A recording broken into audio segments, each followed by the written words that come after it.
Welcome to today's news discussion. I'm Sarah. And I'm Sean. We'll be covering the latest on a landslide in China and a massive fire in Norway. Let's start with the landslide in China. Rescue crews are racing against time to find survivors after a landslide in the southwestern city of Chongqing. What were the initial reports of the incident? The landslide occurred on Friday, killing at least 8 people and leaving 34 missing. Rescue efforts continued on Saturday, despite challenging weather conditions. That's terrible. Are there any details on the cause of the landslide? The articles don't specify the cause, but they do mention that rescue crews are working to locate survivors amidst rain. Rain must be making the rescue efforts even more difficult. Exactly. The reporting highlights that rescuers are racing against the clock, and the rain is likely complicating their work. How big was the landslide reportedly?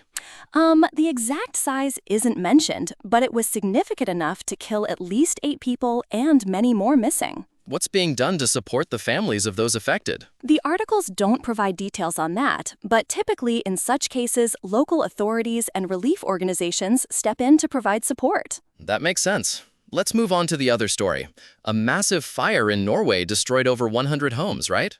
That's correct. The fire occurred in Drammen, a city about 30 miles west of Oslo, and spread to nearby forests. How did the fire start, according to the reports? The reporting indicates that the fire began in a townhouse and then spread rapidly to other homes and the nearby forest. Authorities say it's one of the largest residential fires in modern Norwegian history. Yes, that's what the articles state.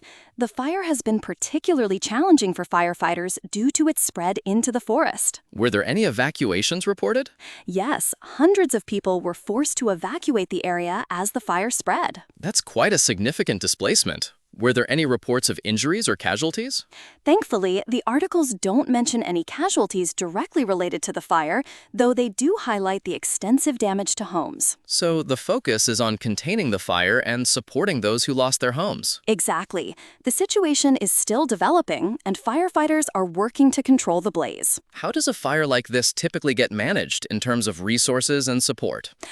Typically, local authorities mobilize significant resources, including firefighters, equipment, and sometimes military support to tackle large fires like this. That makes sense. It's a complex operation. Yes, it involves not just fighting the fire, but also providing for those displaced and managing the environmental impact. Speaking of environmental impact, are there concerns about the forest fire aspect of this? Yes, the reporting mentions that the fire spread to nearby forests, which can have long-term ecological effects. That's a good point. Forest fires can be particularly difficult to control and have lasting consequences. Let's summarize what we've covered so far. We have a landslide in China with ongoing rescue efforts and a massive fire in Norway that has destroyed over 100 homes. And both stories highlight the challenges faced by emergency responders in different parts of the world. Exactly. It's a good reminder of the importance of disaster preparedness and response. So what's next for the landslide survivors and those affected by the fire in Norway?